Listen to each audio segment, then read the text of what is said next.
안녕하십니까. 행복한 안식일입니다. 날씨가 많이 덥죠? 예, 이렇게 더운 중에도 하나님의 날개 그늘 아래 모인 여러분들에게 하나님의 풍성한 은혜와 또 섭리가 함께 하시길 간절히 바랍니다. 아, 여러분 지금도 있는지 모르겠어요. 그 안교 시간이면 늘 빠지지 않고 그 선교지방 소식을 전하는 그런 시간이 있었던 거 다들 기억나시죠? 네, 그 한 집사님이 단상에 오르셔서 어느 나라에서는 교회가 세워졌고 또 어느 마을에서는 학교가 세워졌고 또 복음이 전해져서 수많은 사람들이 침례를 받고 구원을 받았다는 소식을 전해 들을 때마다 제가 어릴 때는 이게 말 그대로 딴 나라 이야기 같으면서도 언젠가는 나도 저런 경험을 해볼 수 있지 않을까라는 막연한 동경을 품곤 했었던 것 같아요. 오늘 부족한 저의 작은 선교 경험을 우리 로마린다 성도님들과 함께 나눌 수 있는 이런 귀한 시간을 허락해 주신 하나님께 먼저 감사를 드립니다. 아프리카에 있는 작은 나라로 미션 트립을 다녀온 게 지난해 12월이었으니까 벌써 이미 반년도 넘은 시간이 지나서 사실 이렇게 생생하진 않아요. 아까 이렇게 따끈따끈한 소식은 아니어도 순서를 준비하면서 그때 시간들을 하나하나 복귀하다 보니까 그 시간 가운데 제가 경험했던 하나님의 은혜는 여전히 크고 선명하더라고요. 그래서 오늘 하나님께서 어떻게 섭리하셨고 또 제게 무엇을 보여주셨는지, 그리고 그분께서 어떻게 한 사람의 삶을 오랜 시간 준비해 오셨는지를 함께 여러분과 나누려고 합니다. 여러분 혹시 그 지나가다 들으셨을지 모르겠지만 그 로마린다 의과대학 중앙에 보면 세계 곳곳에서 의료 선교사로 헌신하고 또 헌신하셨던 수백 명의 동문들의 이름이 그 돌 위에 새겨져 있는 미션 글로브라고 하는 그 탑이 세워져 있어요. 이곳을 지날 때마다 누군가 특별히 설명해 주지 않아도 그곳을 지나가는 모든 이들에게 의료인이 된다는 것은 단지 어떤 인정받는 직업을 갖는 것이 아니라 누군가의 아픔을 품고 세상을 섬기는 삶을 선택하라는 것이라는 메시지를 전해주고 있다고 그렇게 믿고 있습니다. 그런 선교 철학을 가지고 있기에 실제로 이 로마린다 대학은 학생들이 재학 중에도 해외 단기의 의료봉사와 선교활동에 참여할 수 있도록 적극 독려를 하고 또 다양한 기회들을 제공하고 있어요. 저도 어릴 적부터 가지고 있었던 이 막연한 꿈을 로마린다 대학에서 이루기를 오랫동안 바래왔었고, 하나님의 기적 외에는 설명할 수 없는 은혜로 이곳에 입학하게 되었는데, 아이러니하게도 저는 그 꿈을 가장 잊고 지냈던 시기가 지난 몇 해 동안이었던 것 같아요. 그 의대에 입학하기만 하면 이제 의료 선교사로서의 그 꿈에 한 걸음 더 가까워질 거라고 생각을 했는데, 제가 마주한 현실은 그 어마어마한 양의 엄청난 공부를 따라가는 것도 벅찼고, 이 끝없는 시험에 그 감당해야 할 일들에 몰두하며 하루하루를 그냥 속된 말로 존버하다 보니까 의리 선교는 늘 마음속에 있긴 했지만 언젠가 해야 할 일 정도로 순서가 한참이나 뒤로 밀려 있었던 것 같아요. 그러던 중에 은혜로 3학년 중반에 들어서 지난해 12월에 그토록 바랬던 바람대로 짧지만 잠시 아프리카에 다녀올 수 있는 기회가 생겼습니다. 개인적으로 글로벌 외과를 통해 아프리카 변방의 작은 마을에서 어떤 변화들이 일어나고 있는지 직접 보고 싶은 마음도 있었지만, 오늘 이 시간 여러분들 앞에 솔직히 고백하자면 그것만이 다가 아니라 솔직히 이곳에서 못 해본 임상 경험도 해보면 좋을 것 같았고, 또 특히나 글로벌 외과를 발전시키기 위한 연구 목적도 있었기에 이제 앞으로 레지던시를 지원할 때 그 이력서에 이렇게 한 줄 넣잖아요. 이제 그런 바람이 솔직히 있었고, 그렇기 때문에 솔직하게 순수한 동기만을 가지고 간 거는 아니었음을 먼저 고백합니다. 죄송합니다. 이 비행기 티켓팅을 하기 전까지 그 외에도 여러 에피소드들이 있었지만 어쨌든 막상 하고 나니까 그제서야 몇 주 동안 아빠의 빈자리를 느끼며 남겨질 이 줄줄이 사탕 같은 아이들, 또 아내가 눈에 밟히는 거예요. 그 후 며칠 동안 이 조그만 아이들 넷을 아내에게 홀로 맡긴 채 길을 떠나기까지 저는 제 선택이 옳은지 수없이 스스로에게 묻게 되었어요. 많은 기도를 하고 결정을 내렸음에도 솔직히 확신되지 않는 거예요. 한 번 선교사는 영원한 선교사라는 이 해병대보다 강한 정신력을 가진 천명 선교사 출신 아내가 그렇게 우물쭈물하고 있는 저를 답답했는지 이런 얘기를 하더라고요. 그런 곳에 갈 때는 죽을 각오를 하고 가야 된다고. 위로가 될 줄 알았는데 그러니까 더 무서워지는 거예요. 이 출발하기 전날 이제 잡는 아이들의 모습을 오랫동안 눈에 담으면서 그런 생각이 들더라고요. 그 사람들이 그런 얘기를 해요. 지금 아프리카는 우기 시즌이어서 말라리아가 창궐하니까 조심해야 돼. 뭐 아니면 남아공을 거쳐 간다고 하니까 혼자 간다니까 좀 조심하라는, 각별히 조심하라는 당부의 메시지도 하고, 사실 사람 일이라는 게 무슨 일이 생겨도 이상한 게 없는 게 요즘 세상의 불확실한 인생사잖아요. 그래서 지금 돌이켜보면 참 유난을 떨었다고 생각이 들지만, 사실 떠나는 날까지 계속해서 머릿속을 맴도는 질문에 어떤 확신의 답을 찾지 못했던 저는 다만 어떤 선택이나 결정을 내릴 때는 뚜렷한 확신보다는 그냥 감당해 내겠다는 작은 각오가 필요하다는 것을 어렴풋이 깨닫게 되었던 것 같습니다. 돌이켜보면 믿음이라는 것도 그런 것이 아닐까 생각이 들어요. 모든 것이 분명해진 뒤에 내딛는 걸음이 아니라 여전히 불확실함이 남아있음에도 하나님을 신뢰하며 한 걸음을 내딛는 것. 저는 아프리카로 향하던 그 비행기 안에서 그런 걸음을 배우기 시작했던 것 같습니다. 그렇게 집을 떠나 이 말라위의 작은 마을 말라물로라고 이름하는 곳에 위치한 재림 병원을 향해 48시간의 긴 여정을 시작하게 되었어요. 이게 얼마나 오래 걸릴지 감도 안 오는 시간이어서 사실 망설이기도 했지만, 오히려 그 시간은 그동안 정신없이 앞만 보고 달려오던 인생의 걸음을 잠시 멈추고 그동안 지금까지의 삶을 굽이굽이 인도해 오신 인내의 손길을 돌이켜 볼 수 있는 시간이기도 했었습니다. 그렇게 3번의 경유 끝에 어느새 작은 경비행기가 착륙하기 위해 고도를 낮추고 있던 그 순간에 창밖으로 들어온 아프리카의 모습. 아프리카. 제가 어릴 때부터 존경했던 이들이 사랑했고 그 사랑으로 삶을 내주었던 곳. 어린 시절 제가 존경했던 이들의 삶에 대한 막연한 동경이 실제 발걸음으로 이어지는 그 순간은 비행기가 활주로에 내려앉으면서 흔들릴 때 느껴지는 진동처럼 설명하기 어려운 전율이 온몸을 흐르게 하더라고요. 그리고 더 놀라운 것은 어쩌면 억겁의 시간 동안 제가 하나님께서 주신 꿈을 까맣게 잊고 살았던 시간에도 하나님께서는 그 꿈을 잊지 않으셨다는 사실에 몸이 반응을 했던 것 같아요. 제가 목적지로 향한 곳은 아프리카 남동부에 위치한 말라위라고 하는 곳이었어요. 사람들은 이곳을 landlocked country라고 하는데 그 이유가 저희 지도에서 보시다시피 지리적으로 동서남북이 서로 다른 나라의 국경을 하고 있는 내륙에 갇혀 있는 나라이기 때문이라고 하더라고요. 흥미로운 사실은 그 요란한 18세기, 19세기 그 제국주의 시대를 거치면서도 어떠한 전쟁도 겪지 않은 유일한 아프리카의 나라이기 때문에 사람들은 이곳을 아프리카의 따뜻한 심장이라고도 그렇게 하더라고요. 실제로 만나는 모든 사람들은 첫인상이 굉장히 이렇게 무뚝뚝해 보였지만 제가 소심하게 음주카부한지라는 그 치체어로 서툰 인사를 건네면 금세 환한 미소로 함께 웃어주면서 따뜻한 모습을 보여주던 그런 모습에서 이 말라위라고 하는 곳이 왜 그런 별명을 갖고 있는지 이해가 되더라고요.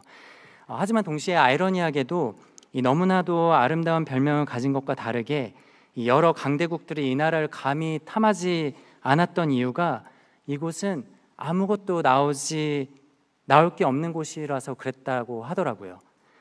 현재까지도 말라위는 한 가정의 1년 평균 소득이 $600에 불과한 전 세계에서 가장 빈곤한 나라 중에 한 곳이라고 하더라고요. 풍부한 천연 자원도 없고 그 흔한 관광지도 없는 사방에 갇혀있는 감옥 같은 이 나라. 그래서 사람들은 이곳을 아무것도 없는 척박한 땅이라고도 말할지 모르지만 그 가난함 속에서 여전히 이곳의 사람들을 사랑하시고 그 땅 가운데 일하고 계시는 하나님의 모습을 저의 소소한 그 경험을 통해서 경험하게 되었습니다. 공항에서 2시간 떨어진 목적지에 이제 늦은 밤이 되어서야 도착을 하고 여정을 푼 다음에 그 다음 날이 첫날을 맞이하게 되었어요. 저는 지도 교수님과 현지 의료진들을 만나서 인사를 나누고 본격적으로 이제 어떤 일을 하게 될지 기대를 잔뜩 가지고 있는 저에게 드디어 미션이 하달되었습니다. 지도 교수님께서 그렇게 말씀하시더라고요. 지난 1년 동안 이 병원에서 외과 수술을 받고 태어난 환자들의 경과를 추적하는 연구를 이제 마무리 단계에 있는데 자네가 그걸 맡아서 차트들을 다 정리해 달라고. 짐작은 했지만 이곳은 전산 시스템이 갖춰져 있지 않은 곳이다 보니까 환자들의 차트는 전부 저기 보시다시피 차트 손으로 기록해서 보관되어 있었고, 저의 임무는 이 캐비넷에 빼곡히 들어차 있는 수천 개의 차트를 하나씩 꺼내서 확인한 뒤에 환자의 정보를 컴퓨터에 입력하는 작업이었어요. 사실 제가 어렵게 학교에 허락을 받고 그곳에 갈 수 있었던 명분이 어떤 임상을 경험하는 것보다도 연구 목적으로 가게 된 것이어가지고 이렇게 부여된 미션에 어떤 다른 이의를 제기할 수 없었어요. 문제는 제가 48시간을 날아 도착한 곳이 수술실도 아니고 병동도 아니고 제가 그렇게 원했던 환자들 곁도 아니고 차트가 산더미처럼 쌓여있는 작은 워크룸이었다는 거예요. 이게 요즘 말로 하면 정말 현타가 세게 오더라고요. 그러면서 이렇게 넋두리가 나오는 거예요. 하나님, 제가 이곳까지 와서 이런 작업만 하고 가는 건 하나님이 생각하시기에도 좀 아니죠? 분명히 기도에 응답을 받고 여기까지 왔는데 이게 퀘션이 드는 거예요. 그렇게 기도하고 있는데 제가 그동안 문득 종종 드리곤 했던 한 기도가 떠오르기 시작했습니다. 생각해보니 제가 의대에 입학한 뒤에 제 삶도 지금 눈앞에 쌓여있는 이 차트들과 크게 다르지 않더라고요. 끝도 없이 밀려오는 공부, 시험, 또 늦가기 학생으로서 또 내 아이의 아버지, 남편으로 그 해야 할 일들과 신경 써야 할 일들이 정리해도 또 쌓이고 또 치워도 또 쌓이는 이런 일들 가운데 가끔은 그 무게에 짓눌려서 숨이 막힐 것 같은 매일 힘든 시간들을 보내면서 그럴 때마다 저는 불안함과 간절함에 하나님께 이런 기도를 드리곤 했었어요.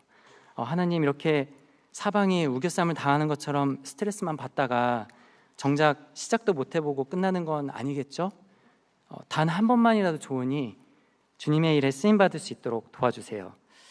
그 눈앞에 수북히 쌓인 차트와 컴퓨터를 번갈아 바라보며 절로 나오는 한숨을 그나마 한바탕 시원하게 쏟아지는 비가 속 시원하게 위로해 주는 것 같더라고요.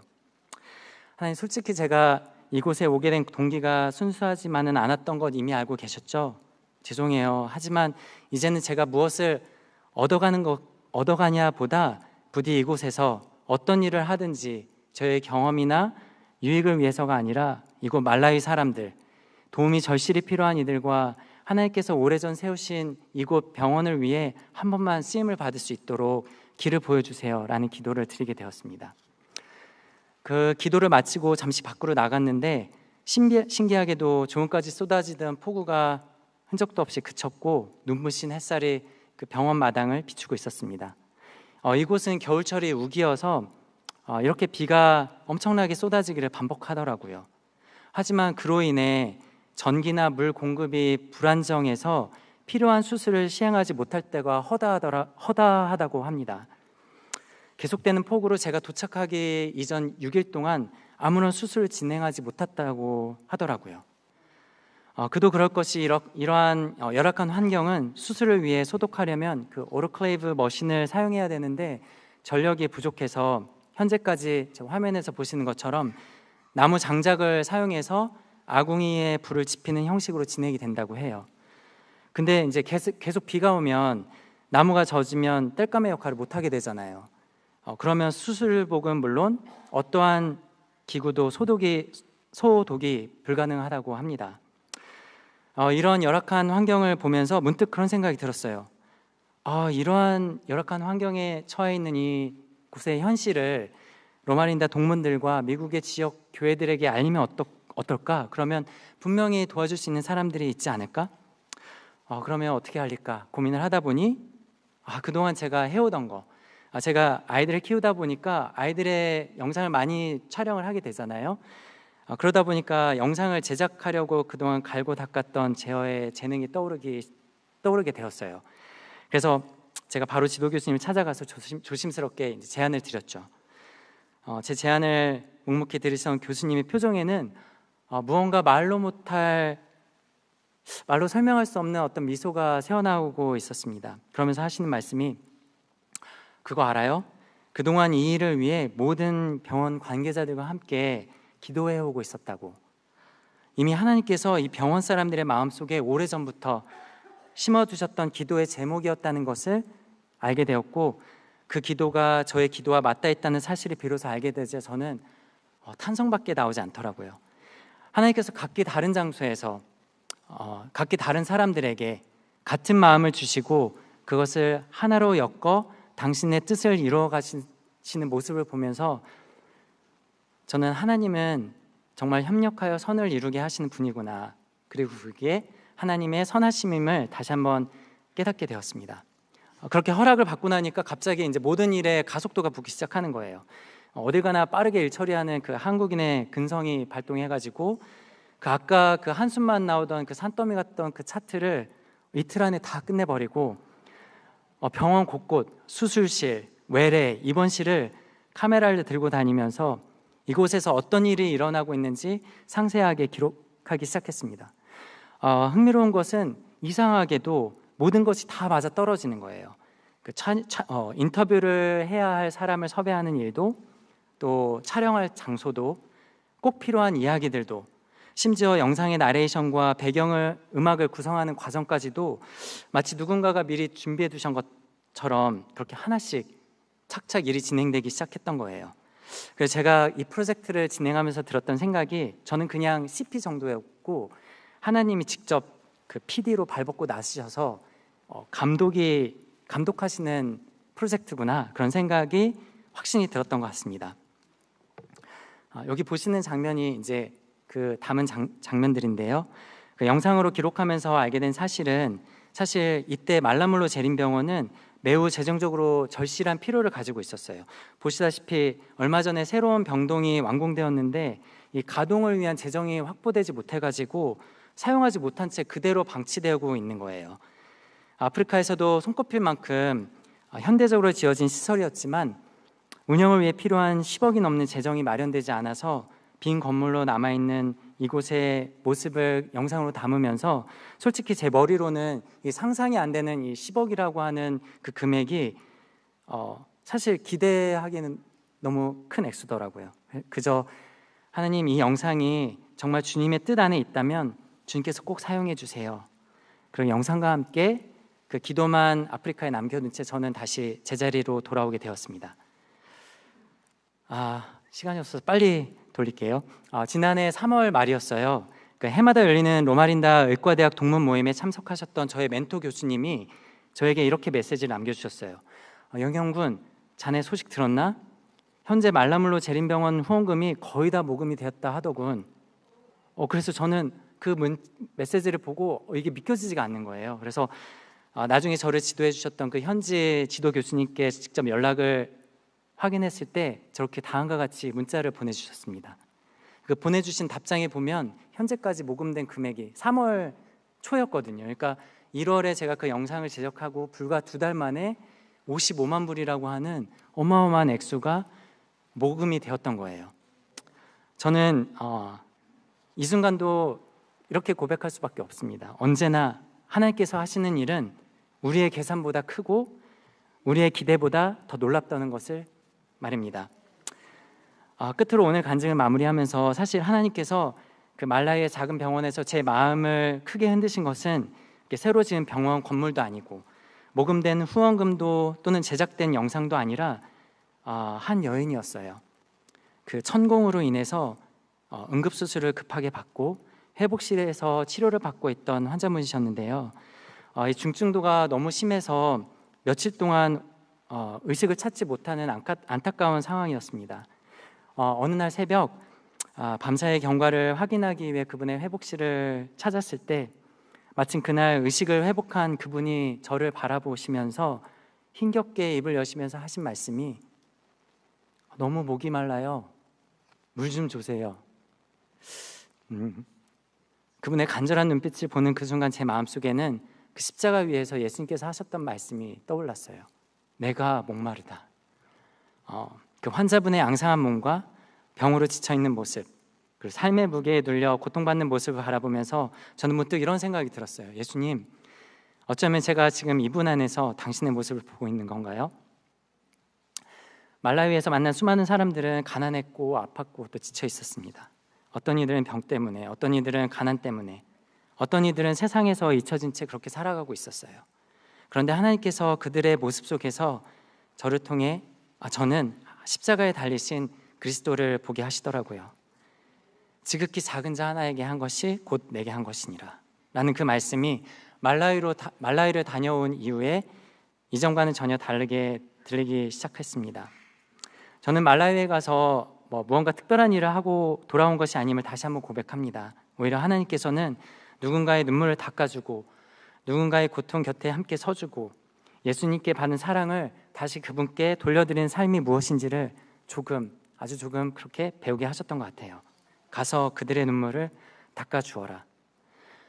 어쩌면 하나님께서 저와 여러분을 부르시는 이유가 세상을 바꾸는 거대한 일을 위대한 업적을 위해서가 아니라 오늘도 목마른 누군가에게 다가가 예수님의 사랑을 전하기 위해 부르신 것이라고 믿습니다. 그리고 돌아보니 그 목마른 사람들은 꼭 말라위에만 있는 것이 아니었어요.